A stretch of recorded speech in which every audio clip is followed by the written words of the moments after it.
Amigos, o que eu gostaria é essas pessoas que passaram por aqui e procuraram ajudar.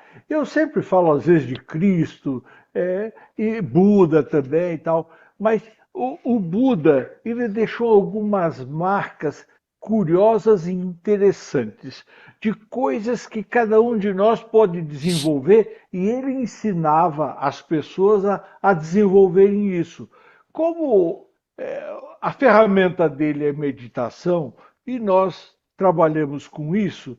Então eu quero que você dê uma olhada e faça um projeto para você desenvolver, é, desenvolver uma das habilidades que ele propõe. Tá? Então você veja aí, essas práticas, será que podemos desenvolver?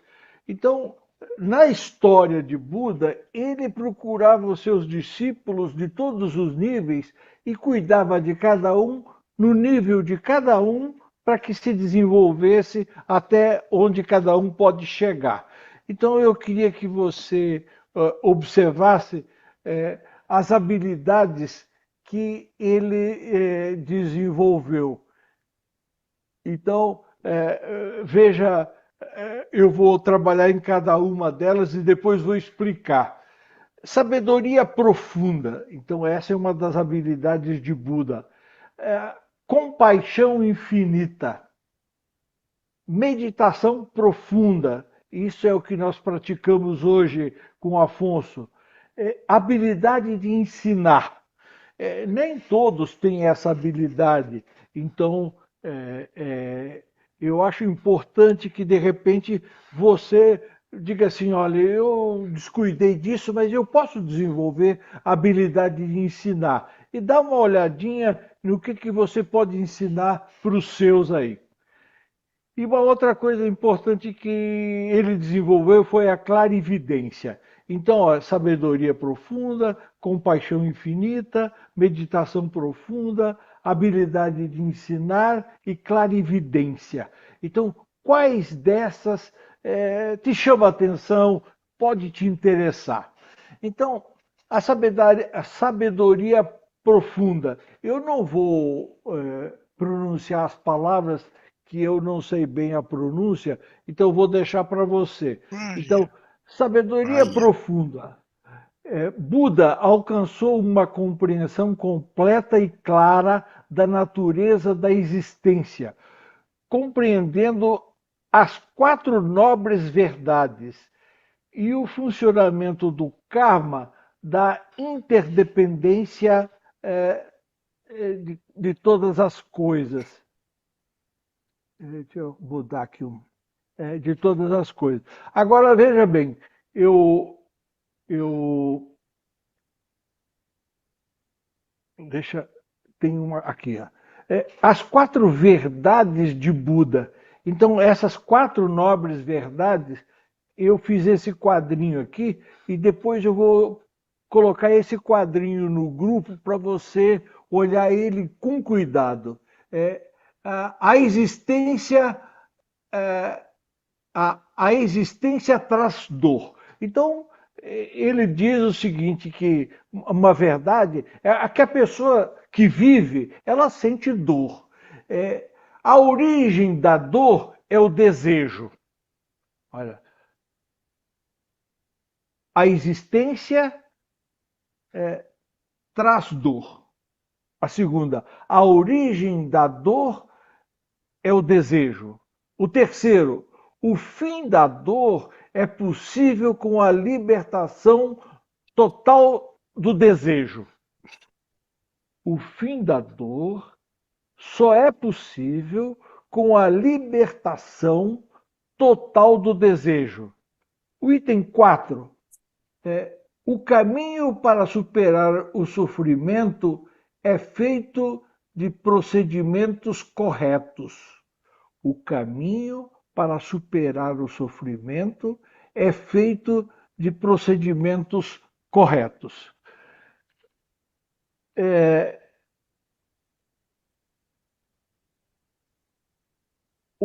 a compaixão infinita. Deixa eu ver se eu tiro uma coisa que está atrapalhando aqui, né? Não quer sair, não. Não sei por quê. Eu só queria ver se eu tiro uma imagem que está atrapalhando a minha leitura aqui. Saiu. Compaixão infinita é a segunda habilidade de Buda. Olha o que fala. Buda desenvolveu uma empatia profunda por todos os seres vivos, dedicando sua vida a ensinar o caminho para e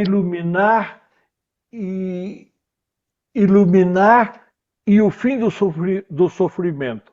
Então, o que Buda fez durante a vida dele? Desenvolveu a empatia profunda por todos os seres vivos, dedicando sua vida a ensinar o caminho para a iluminação e o fim do sofrimento. Então, esse era o projeto dele, tá? Então, um projeto que, se você olhar, eu chamaria de lindo. O terceiro, a meditação profunda. Buda tinha a capacidade de entrar em estados profundos de meditação, conhecido como jhanas, que lhe permitiam experimentar níveis elevados de concentração e tranquilidade. Então, isso que o Afonso nos ajuda, pelo menos para mim, me leva a níveis profundos. Não sei se você se dedica e gosta disso, mas quanto mais a gente aprofundar os níveis de meditação, mais a gente vai experimentar esses níveis elevados. Tá? Então essa era a terceira habilidade de Buda. A quarta habilidade de Buda é ensinar. Então eu já falei há pouco sobre ensinar, mas é importante que você coloque nos seus projetos que você melhore, digamos, a sua forma de explicar, a sua didática. Então, isso eu acho legal. Então, veja o que diz aqui, ó. Buda possuía a habilidade de adaptar seus ensinamentos de acordo com a capacidade e a compreensão das pessoas, usando métodos hábeis para guiar diferentes indivíduos no caminho da iluminação. Então, quando ensinamentos de acordo com a capacidade, é você desenvolver a sua didática de falar para que o outro entenda. Então, pense um pouquinho sobre isso e veja se, de repente, você pode fazer algum projeto na sua vida de melhorar sua forma de ensinar. Então, se é que você tem alguma dificuldade, você pode cuidar disso e porque é importante. E a quinta habilidade de Buda é a clarividência. Clarividência. Então veja lá o que diz. Após sua iluminação, Buda teria desenvolvido 6 habilidades sobrenaturais, conhecida como 6 superconhecimentos ou 6 abhinans. Bom, não importa o nome aí. Então, o importante é que, após a iluminação de Buda, então essas habilidades sobrenaturais ele utilizava com os seus discípulos, vamos dizer assim, os seus parceiros. Então, eu coloquei aqui cada uma dessas clarividências, tá? Então, para que você preste atenção qual delas você quer para você. Então, clarividência é a capacidade de ver eventos distantes ou futuros. No curso Dom, a gente, de uma certa forma, também procurou desenvolver isso, tá? Então, capacidade de ver eventos distantes ou futuros. Clarividência divina. Pensa o que seria para você uma clarividência divina. Olha o que é dito. É a capacidade de ver a morte e o renascimento dos seres, compreendendo seus karmas.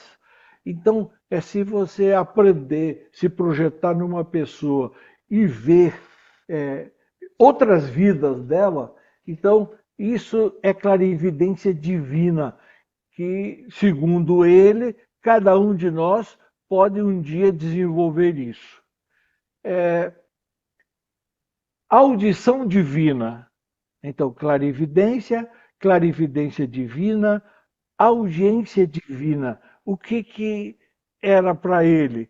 A capacidade de ouvir sons a grandes distâncias. Capacidade de ouvir sons a grandes distâncias.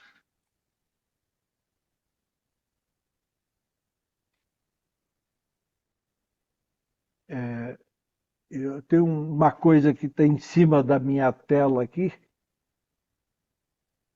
Ah, saiu. Telepatia, habilidade de Ah, conhecer os pensamentos dos outros. ok. Telepatia, habilidade de conhecer os pensamentos dos outros. Você já treinou isso? Se interessa por isso? Lembre-se que é possível você desenvolver telepatia, clarividência, telepatia, audição divina. Essa clarividência divina, assim, para nós é um pouco mais complexo, mas é bom pensar que tem como você se preocupar com isso. Lembranças de vidas passadas. Então, essas lembranças de vidas passadas, ele desenvolveu. Então, quando a gente faz uma regressão de vidas passadas, a gente se lembra depois disso, mas não é muito comum, não. Então, Buda tinha o conhecimento de suas próprias vidas anteriores e de outros seres também. Então, além de conhecer as suas vidas passadas, ele também tinha a capacidade de ver a vida anterior das pessoas. Poderes psíquicos, isso no dom a gente falou bastante, a gente procurou desenvolver alguns, mas dê uma olhada se você não tem esquecido disso.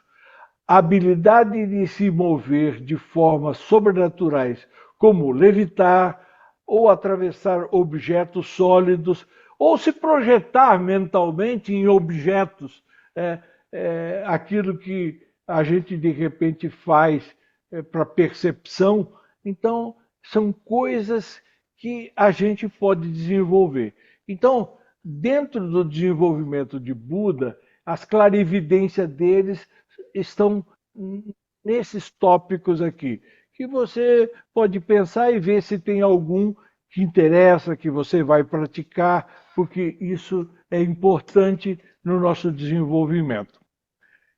Eu selecionei alguns pensamentos do Buda que eu gosto e vou projetar para você. Então, o primeiro deles diz assim: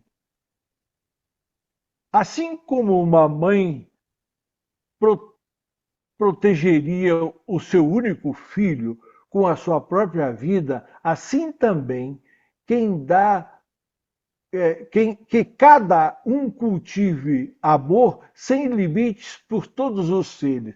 Ele está dizendo o seguinte, mostrando que qual é o amor que uma mãe tem pelo seu único filho. Ela seria capaz de dar a vida. Então ele sugere que a gente cultive esse amor sem limites, quer dizer, você é, proteger as pessoas que você ama, se for o caso até com sua vida, ter convicção disso.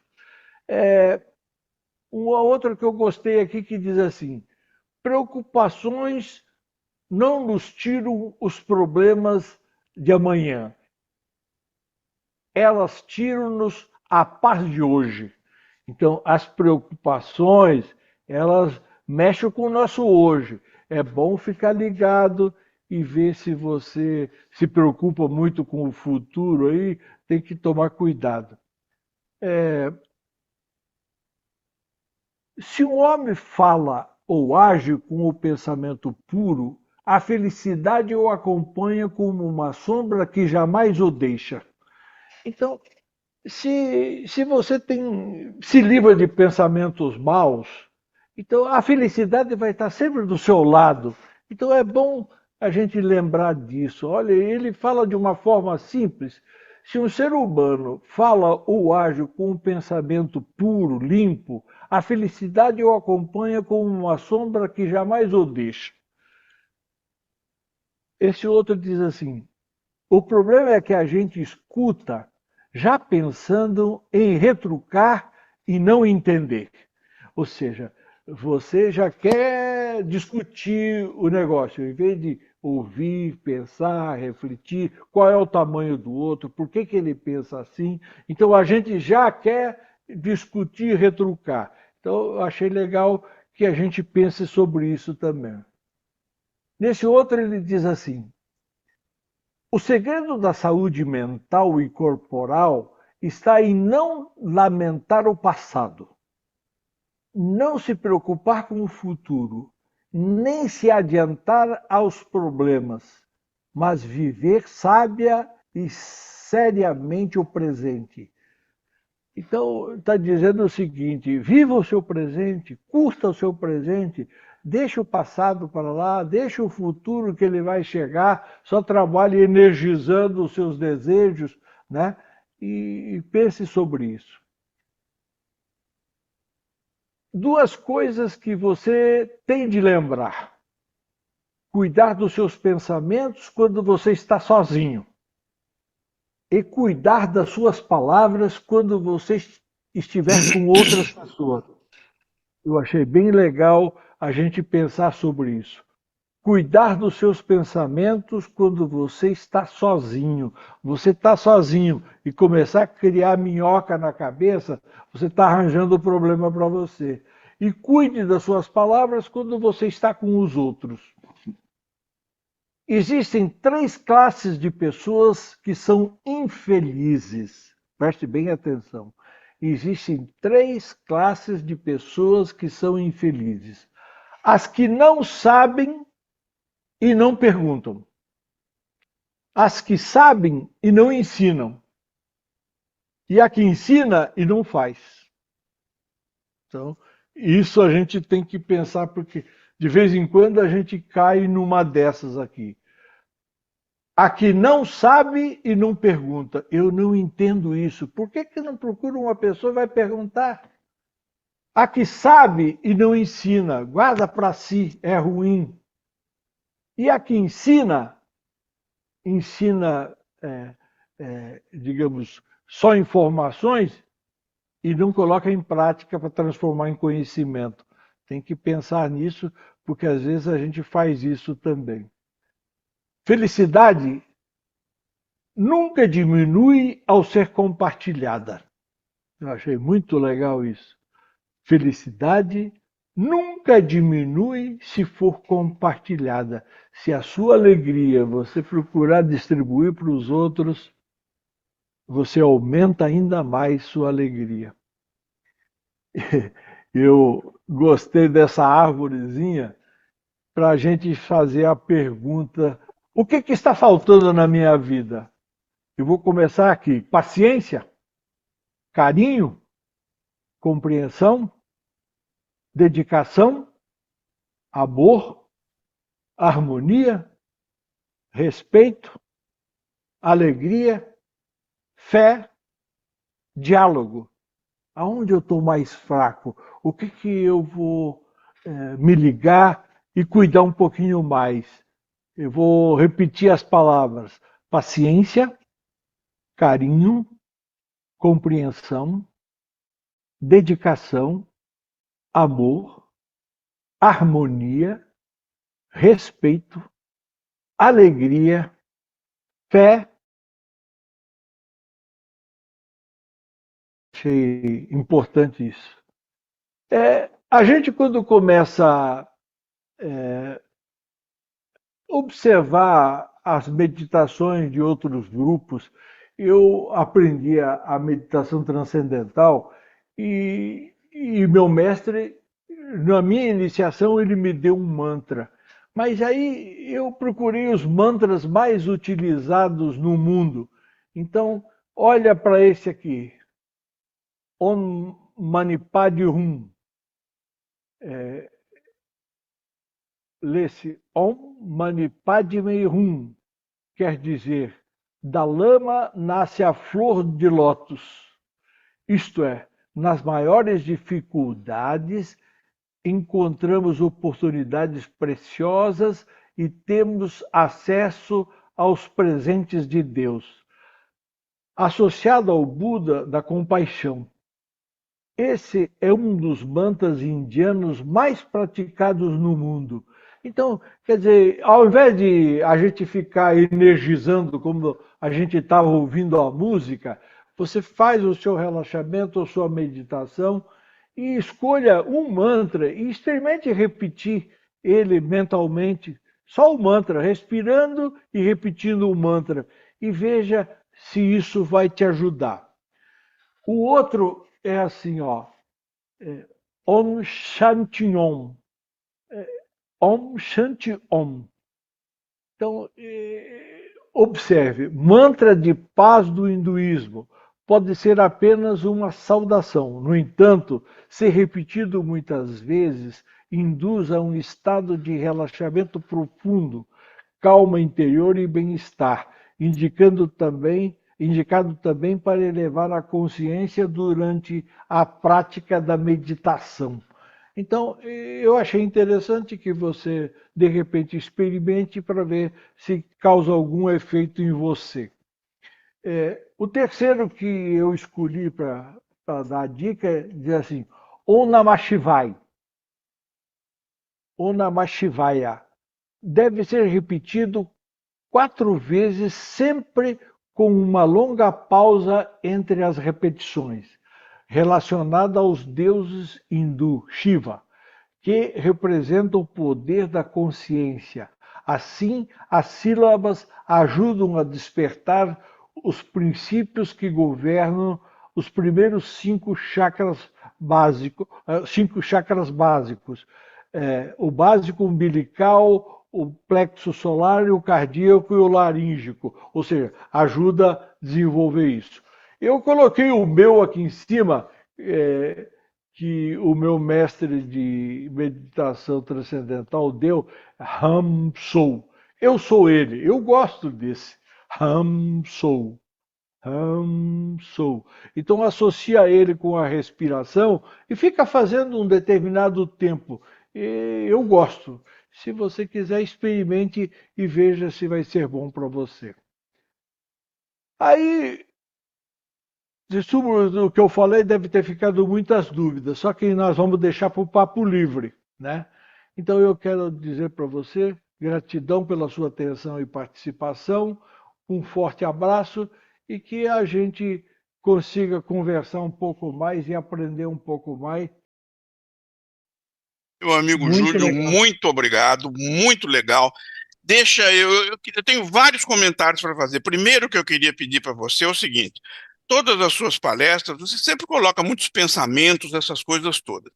Hoje você colocou tantos pensamentos do Buda que eu vou pedir o seguinte: vai estar gravado para todo mundo ver, mas coloca eles no grupo de Zap, um por dia, porque aí a gente Uhum. consegue, sabe, se aprofundar. Se você coloca todos, a gente acaba, eu vou ler todos, e acho que você lê, sabe, né? Acho que se você colocar um por dia, como eu acho, tá? Vai ter eles todos aqui na gravação. Você pode colocar eles todos também, mas depois coloca um por dia.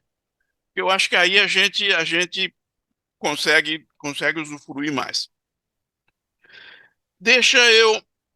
Júlio, o que você entende por compaixão? É sinônimo de dó?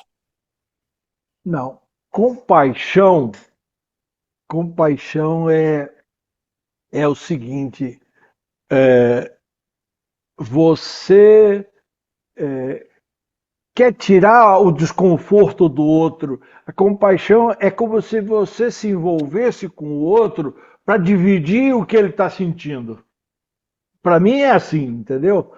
Então, a pessoa sente compaixão, ela não é dó, é você querer compartilhar para aliviar aquele sofrimento da pessoa.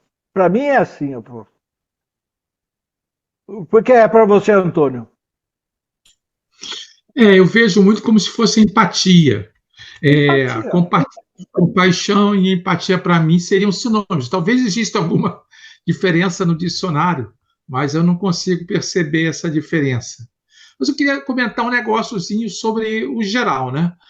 Uma vez eu vi uma frase que tem a ver com isso, né? Dizem que os romanos tinham professores gregos, então toda a base filosófica dos romanos veio da Grécia. Mas dizem que os professores gregos, eles importaram muitos professores, os gregos importaram muitos professores egípcios. Então, muito da base filosófica grega está no Egito. E dizem que os egípcios tinham muitos professores indianos. Então, se a gente remontar lá para muito antes do tempo, as eras pré-cristãs, a toda a cultura filosófica moderna, de certa maneira, deu origem a partir da Índia. Aí não vou entrar mais para o passado, que aí já fica difícil de ver. Mas eu fiquei pensando muito, quando você começou a falar de Buda, que a filosofia grega fala de certas coisas parecidas, tem frases iguais, porque lá no fundo, essa ideia do autodesenvolvimento e merecimento pela compaixão é anterior até ao cristianismo, né? Vem até do budismo, a partir dessas origens, né? E quer dizer, que, por exemplo, os estoicos gregos falam uma coisa muito parecida com o budismo, né? Não se deixe levar pela vida, aceite a experiência, aceite o sofrimento e a alegria, mas não deixe que isso domine a sua visão de mundo. E também de se esforçar, né? Se tornar o melhor possível, fazer o bem a todas as pessoas. A regra de ouro cristã também é uma regra de ouro budista. Aí eu fiquei pensando, porque como elas têm essa integração, que se a gente cavucar muito, a gente vê que a essência é isso, né? De você sentir que nós estamos integrados, que nós somos uma coisa só. Uma coisa que o Buda falava e que eu gosto muito é que Buda é um título, quer dizer, você ser iluminado, você ser desperto, não é um nome, né? O nome dele era Gautama Siddhartha, né? Então, o Buda é um título. E a essência do que ele dizia é: você pode ser iluminado também, você pode ser um Buda. Seja desperto, perceba na sua mente que você não tem que depender, sofrer com a experiência. Não é? Então, eu fiquei pensando sobre isso e dizendo: qual é a diferença? Todas as filosofias, algumas não são dessa maneira, mas a maioria das filosofias que são construtivas, elas se integram aí, né? Talvez seja interessante lembrar o seguinte, isso que o Antônio falou e também, muitas pessoas, às vezes, né, ouvem falar em Buda, pensa naquelas estátuas orientais, de um cara gordo, né, com feições orientais assim. O Buda era indiano. O Buda era Gautama Siddhartha, ele era indiano. Né? E engraçado que, aparentemente, o budismo pegou mais nos países mais, né, tipo Japão, China, aquelas orientes mais distantes, né? E eu não sei se na Índia ele é tão venerado como nos outros países lá. Eu não sei quanto do hinduísmo tem o budismo, né? Quanto de budismo existe no hinduísmo. Então, quer dizer, o interessante é isso, o Buda era indiano. Não, ele teve algumas reencarnações em lugares diferentes, mas o que eu gosto dele é que ele quer ensinar você. Quer dizer, o propósito dele na época dele a você se desenvolver. Então é basicamente o que a gente faz nas nossas reuniões, um querendo ajudar o outro, né? É o José Augusto, é o Afonso, é o Júlio, é o Evandro. Cada um na sua linguagem procura trazer alguma coisa para fazer, ajudar no crescimento dos outros. Então, eu só achei interessante que a gente pense quando tem alguém interessado em melhorar a vida de outro alguém, ele tem algo a ensinar, não tem, Afonso? Eu acho que sim. Eu gosto muito também desse negócio de aprender, ensinar, aquela frase do Richard Bach, né? Você ensina melhor aquilo que mais precisa aprender. Eu gosto muito dessa. Eu acho que se você tá tentando ensinar, quando você aprende alguma coisa, você automaticamente sabe ensinar aquela coisa. Bom, sei lá, como eu penso. E como acho que o Richard Bach pensa também. Tem muitas estátuas de Buda magros, né? Porque dizem, né, que, na verdade, eles aglutinaram o deus da felicidade, né, chinês, que é meio gordinho, com a figura de Buda. Então, essas estátuas gordinhas, até aquela que a pessoa coça a barriga do Buda, né, não sei o quê, na verdade é uma divindade shintoísta, ou taoísta, ou sintoísta, não sei dizer, não sou especialista nessa área, que é o deus da felicidade, ou deus da prosperidade. Por isso que ele é gordinho, porque dava um sinal de prosperidade naqueles locais, que é a época que o pessoal passava fome, né? Ele era gordinho por causa disso, que simbolizava prosperidade. E aí tem lá na China, você bota umas moedinhas lá, e aquele a figura do gordinho, todo mundo chama de Buda, na verdade é o deus da Da prosperidade prosperidade. chinês. Já me embolei um pouco se ele é chinês, se ele é japonês, mas é muito comum essa mistura. Então você vê estátuas de Buda em magras e outras gordas, e na verdade é uma mistura shintoísta e taoísta que se juntou, né, muitos séculos atrás, com o budismo, que o budismo era mais uma filosofia e o taoísmo era a religião, que era mais, tinha muita superstição, muito ritual, muitos simbolismo, muita magia chinesa envolvida. E quando o budismo começou a crescer, houve o que acontece em todas as religiões, né? Começa a aglutinar uma coisa com a outra. E aí você vê muita coisa que o pessoal chama de budismo hoje, na verdade é taoísmo, ou shintoísmo, uma mistura de religiões que falam de Buda como se ele fosse gordinho. Na verdade, teoricamente, pelo que ele fazia de jejum, gordo ele não seria. É porque eu não estou ligando à religião, eu estou ligado ao interesse pelos ensinamentos. O cara desenvolveu em si e quer passar para outro. Então eu gosto de me aproximar dessas ideias, porque é o que eu quero para mim, melhorar o meu desenvolvimento. Em primeiro lugar, agradecer ao Júlio, né? Muito bom, Júlio. E muito bom tema também. Quando a gente pensa assim, que em primeiro lugar é a sabedoria profunda, e na sabedoria profunda, o, o Buda nos traz as quatro nobres verdades, né? Que são ligadas à experiência da vida e que ela, então, traria a dor, que é oriunda do desejo de você realizar coisas ou fazer alguma atividade, não importa, né? Então, a origem da dor seria o desejo, né? E o fim da dor só é possível com a libertação total do desejo. Ou seja, tu vai te colocar numa posição de desapego absoluto, né? Das vontades. E a vontade é oriunda da ânima, né? Da alma humana. Então, aí tu vai encontrar a centralidade do ser, né? Quando tu não precisa de mais nada, tu atinge o ápice da satisfação, que é o nirvana lá, quando tu não precisa de nada nem de ninguém para ser feliz, né? E aí vem uma questão que parece antagônica, talvez o seja, né? Que é a compaixão infinita, que é o segundo ponto aqui das práticas de habilidades do Buda, que tem compaixão é quando você vê uma situação e não concorda com ela, vê que isso é um sofrimento e você quer fazer empaticamente alguma coisa para ajudar o teu semelhante, né? Então, vê se isso não tem um certo antagonismo entre a habilidade da sabedoria profunda de entender que existe um desejo. O próprio autor do pensamento diz o seguinte: eu observo alguém, vejo, sinto um desejo de ajudar, empaticamente a minha compaixão, e aí eu me encho de dor, porque É. daí Eu vejo o quadro da vida e sofro com a dor que existe na vida do outro e trago essa dor para mim. O...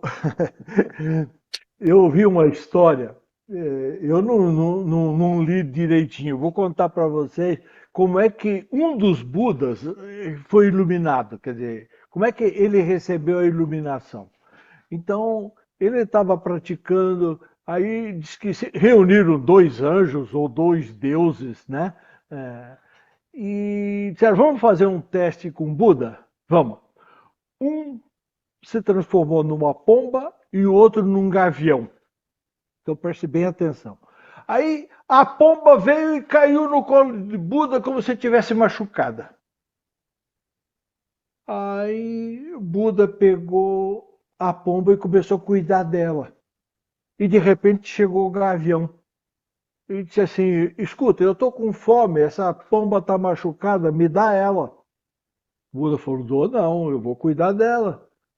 Mas vai deixar eu morrer de fome? Então vamos fazer o seguinte, Buda falou. Quanto que essa pomba pesa? Aí o gavião falou alguma coisa lá, ele falou, então pega da minha carne o equivalente ao peso da pomba. Ele mandou tirar da carne dele o equivalente ao peso da pomba para salvar o gavião também. E aí, nessa atitude, ele foi iluminado. Mas é que eu fiquei refletindo sobre a metáfora da gavião e pomba. Ele falou assim: toma da minha carne apenas o equivalente a algo que você pode ser alimentado. Então, é a questão do limite correto. Você, por exemplo, você tem um dinheiro para sustentar a sua casa e você pede uma doação. Você vai doar tudo que tem e ficar na miséria, como alguns pseudos mestres espirituais por aí pedem, não é? Porque aí você vai mostrar que você está fazendo bem. Não, você tem ali para se sustentar e o que você puder ajudar dentro de um limite razoável, você ajuda. Mas não vai sacrificar a sua família porque você quer mostrar que você é superior, porque você está doando tudo de si. Então, eu acho que tem esse questionamento que faz com que muitas pessoas sejam enganados, até vitimizados nessa nossa sociedade. É uma questão que me preocupa. Pessoas que manipulam, né, o desejo dos outros de se tornar uma pessoa espiritual. Sobre a contribuição do dízimo, né?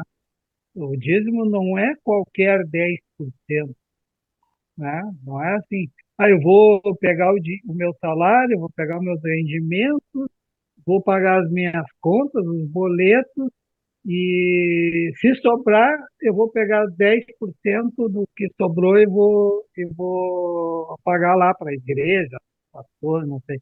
Não, são os primeiros 10%. O dízimo são as primícias, né? É a primeira parte é colocar à frente a tua espiritualidade, a tua fé, Deus, não importa como tu chama, mas essa é a lógica bíblica, né? E quando as pessoas que acreditam nisso, que creem nisso, o fazem, elas contribuem, alguma coisa quântica na vida delas parece acontecer, né? Porque tem gente que a vida inteira paga lá o dízimo, os 10%, né? E ele nunca tem dificuldade. Ele não vai enfrentar dificuldade financeira. Seja porque alguma coisa internamente dentro dele aconteça, ou alguma coisa externa aconteça. Nós sabemos bem, através da meditação, qual o valor da fé, da vontade, do querer, etc. Né? O importante é as dicas que a gente tem, pensar sobre elas e pedir a resposta em meditação. A gente tem as ferramentas, então, e a compreensão as nossas compreensões são diferentes, nossos níveis também, né? Então, o importante é cada um pensar no que quer desenvolver e por quê, né? E aí, trabalhar nisso.